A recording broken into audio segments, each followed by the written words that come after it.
Assalamualaikum warahmatullahi wabarakatuh. Saya Muhammad Abdul Firdaus dengan NPM 241367. Saya dari Fakultas Hukum Universitas Pasundan ingin menjelaskan artikel yang berjudul Penerapan Pancasila sebagai Panduan Etis di Era Globalisasi dan Digitalisasi.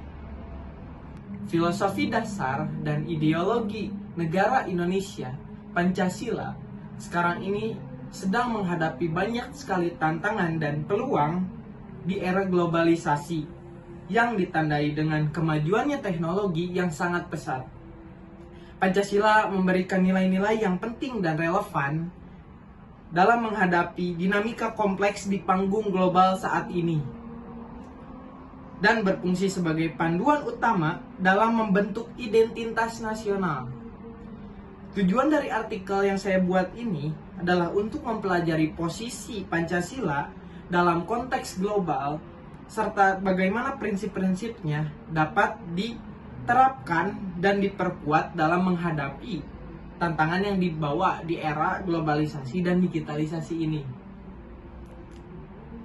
Penyusunan artikel ini saya menggunakan pendekatan kualitatif dengan metode deskriptif analis, serta informasi yang digunakan berbentuk literatur, buku, jurnal, dan sumber-sumber yang relevan mengenai Pancasila, globalisasi, serta digitalisasi. Analisis dilakukan dengan mengkaji ikatan antara nilai-nilai Pancasila serta tantangan etis yang timbul dalam masyarakat global dan digital. Pendekatan ini bertujuan untuk memahami relevansi serta aplikasi Pancasila selaku pedoman etis yang bisa digunakan untuk menghadapi pergantian era dan dampaknya terhadap kehidupan sosial serta budaya di Indonesia. Pancasila yang merupakan dasar negara Republik Indonesia dan pedoman hidup harus diterapkan dan dikembangkan oleh setiap warga atau negara atau bangsa itu sejak dini, terutama oleh generasi muda yang hidup di era globalisasi ini.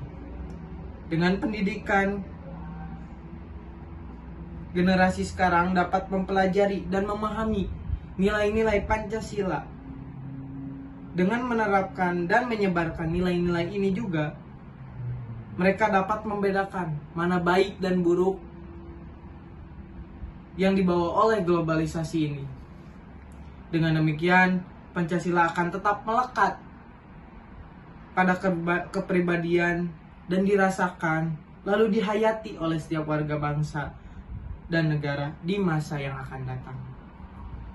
Sangat penting untuk meningkatkan moralitas dan etika generasi milenial melalui pendidikan Pancasila di era internet ini untuk menjaga nilai-nilai Pancasila di era komputer dan internet. Pendidikan moral sangat penting untuk membangun moralitas siswa dan pelajar. Di tengah pengaruh teknologi digital yang begitu besar, generasi milenial yang dominan di kalangan mahasiswa dan pelajar menghadapi tantangan khusus dalam menginternalisasi nilai-nilai moral dan etika. Sangat tergantung pada internet dan media sosial dapat menyebabkan pola pikir dan perilaku yang individualistik, kurang peduli, dan terlalu tertumpu pada internet. Dalam konteks ini, prinsip-prinsip yang terkandung dalam Pancasila sangat relevan jika nilai-nilai Pancasila diterapkan dalam pendidikan. Itu dapat membantu generasi milenial memahami dan menghargai demokrasi, toleransi, dan persatuan yang ada dalam kehidupan berbangsa dan bernegara. Terima kasih. Mohon maaf bila saya ada kesalahan kata atau ucapan dan kekurangan dalam